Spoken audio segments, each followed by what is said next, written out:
জমিনে কোন জায়গায় আপনার জানাজা হবে এবং কোন জায়গায় আপনার মাটি হবে এটা আল্লাহ নির্ধারণ করেন। সাদেক কায়েম যদি ভিপি না হতো, আপনি কি ভাবছেন হাদির কবরস্থ আমরা নজরুলের এই কবরের পাশে দিতে পারতাম? আমার কাছে মনে হয় না। এই ভিসি সাহেব যদি না থাকতো এবং সাদেক কায়েম যদি ভিপি না হতো, দিতে পারতাম না ভাই, এটা পারিনি, এটাই ইতিহাস। আজকে আপনি জানাজা আল্লাহর তরফ থেকে, এবং আরেকটি জিনিস সবসময় মনে রাখেন, পৃথিবীর বিভিন্ন জায়গায় আন্দোলন সংগ্রাম হয়েছে। আমরা হেফাজতে শাপলা চত্বরের কাহিনী দেখছি, আমরা আর্মিদের হত্যা দেখছি, বিভিন্ন জায়গায় এসব হত্যাকাণ্ডের পর কিন্তু সরকার চেঞ্জ হয়ে গেছে। আমাদের এখানে কিন্তু গত 15 বছরে সমস্ত রাজনৈতিক দলগুলো ব্যর্থ হয়েছে। সো আল্লাহ আমার কাছে একমাত্র কথা, আমি আবারও বলতেছি, এই সংগ্রাম, এই সব কিছুর পিছনে এই পট তৈরি করার জন্য কোনো রাজনৈতিক দল না, কোনো ব্যক্তি না, আল্লাহর তরফ থেকে এই পট পরিবর্তনের জন্য হুকুম হয়েছে বলে এই পট পরিবর্তন হয়েছে। ঠিক একই রকম যারা জান্নাতি মানুষ, তাদের জানাজায় ফেরেশতাদের ঢল নামবে, তাদের এখানে মানুষ আসতেই চাবে। সুতরাং জানাজা নিয়ে এই কোনো কথা, বিতর্কিত কথার মধ্যে আমাদের যাওয়া উচিত না। কেউ যদি বলে আল্লাহ তাকে হেদায়েত করুন। আর আপনারা জানেন সূরা বাকারায় কি বলছে, সুমিউন উমিউন বুকমুন, চোখ থেকে সে দেখবে না, মুখ থেকে সে, কান থেকে শুনবে না, আর মুখ থেকে সে বধির হবে, তাই তো? যারা বধির আল্লাহ তাদেরকে হেদায়েত করুক, যারা শুনেও শুনতে চাচ্ছে না আল্লাহ তাদের শোনার ব্যবস্থা করুক। এই যে আমি চিৎকার করি, সবাই আমাকে বলে তা আপনি এইভাবে কথা বলেন কেন?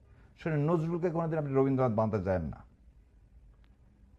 নজরুলকে কোনোদিন রবীন্দ্রনাথ বানাতে যান না। আর আমার মুখ থেকে ভাই মিন মিন কথাবার্তা, কম্প্রোমাইজ কথাবার্তা শুনতে পাবেন না। সুতরাং আমি যতক্ষণ আছি, জীবিত আছে, আমি বলে যাবো ভাই। আর গত 15 বছর যে যারা বলে যে আমি বলছি কি বলিনি, কোর্টের বারান্দায় আওয়ামী লীগের সময় যারা যারা অ্যাটর্নি জেনারেল ছিল জিজ্ঞাসা করেন যে এই শাহরিয়ার তাদের ট্রাস্ট ছিল। শোনেন, আমি এই কথা বলে দিই, হাসতে হাসতে বলে, এক মামলায় তখনকার অ্যাডিশনাল অ্যাটর্নি জেনারেল, ওনার নাম হচ্ছে, ওই সাদা পাকা চুল ছিল, ওনাকে আমি এই রেফাত সাহেবের না, মাহবুব আলম তো attorney general, additional attorney general ছিলেন। এই আজকের প্রধান বিচারপতি ছিলেন যিনি, রেফাত সাহেবের কোর্টে, তখন উনি বসছেন 26 নম্বর কোর্টে। ওই কোর্টে মামলা করতেছে ওনারা গায়ের জোরে ইয়াদ দিয়ে যাচ্ছে। আমি বললাম শোনেন, এইসব বন্ধ করেন। এবং উনি বলে দেখে নিব, কোর্টের মধ্যে আমাকে বলতে দেখে নিব। আমি কোর্টের বারান্দায় এসে বলছে কি, দিন এটা আসবে না, এমন দিন আসবে যে এখান থেকে ফেলে দেবো। কিন্তু আমাদের ফেলে দিতে হয়নি, আল্লাহর তরফ থেকে তারা পড়ে গেছে। সো সে আমলেও যে কম্প্রোমাইজ করে চলছি তা না, কিন্তু সে আমলে একটা জিনিস বলি, যে আল্লাহর রসুলও তো আমাদেরকে শিখাইছে কি, যে পরিবেশ পরিস্থিতি দেখে আমাদেরকে চলতে হবে, তাই না? তখন কি আপনি আমাকে বলেন যে নেতৃবৃন্দকে আপনি যখন ফাঁসি দিচ্ছেন, তো আমি রাস্তায় যাই, আমি আওয়ামী লীগের বিরুদ্ধে বলে গুম হয়ে কি লাভ হতো? কি লাভ হতো আমাকে বলেন? তাহলে কি আমরা প্রতিবাদ করিনি? আমরা রন্ধ্রে রন্ধ্রে প্রতিবাদ করছি, যা ইনকাম করছি তার 50% ঢেলে দিচ্ছি, যাতে আল্লাহ খুশি, আল্লাহ পট পরিবর্তনে সাহায্য করে।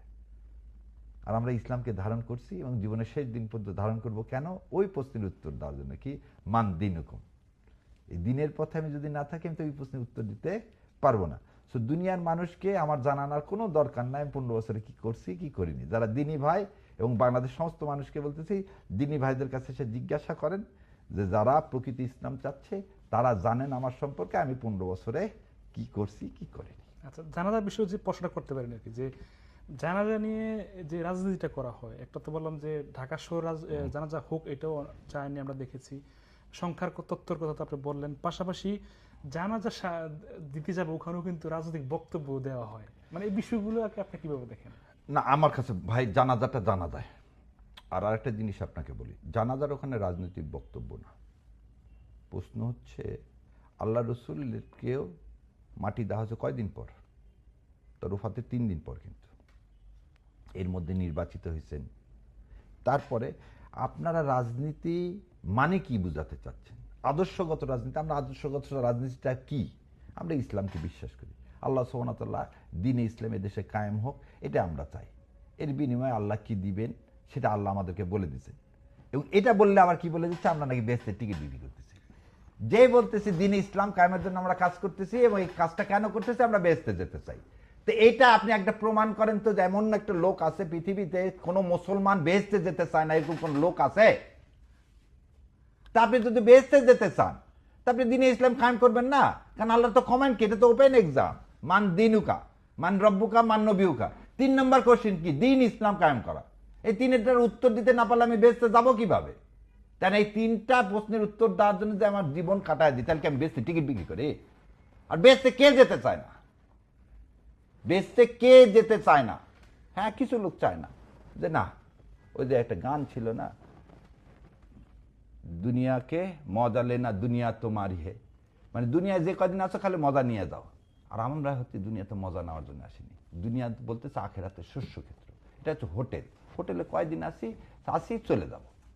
হাদিস যেভাবে বাতাসা দিয়ে কেন বলছে যে এই সিস্টেমের মধ্যে থেকে আমার প্রতিবাদ, আমরা ইসলামী রাষ্ট্র কায়েম করতে চাই। আর আপনি বারবার যেটা জানাজা, ওই বিষয়ে আমি কখনোই বলবো না জানাজায় যে যেটাই বলুক মানুষ, একটা কফিনের গাড়িতে উঠছে, কেন উঠছে, কি জন্য উঠছে, ওটাকে দলীয় করতেছে। এই যে সংকীর্ণ, মানে আপনি ডেড বডি নিয়ে রাজনীতি করতে যাবেন, তাহলে মুনাফেক।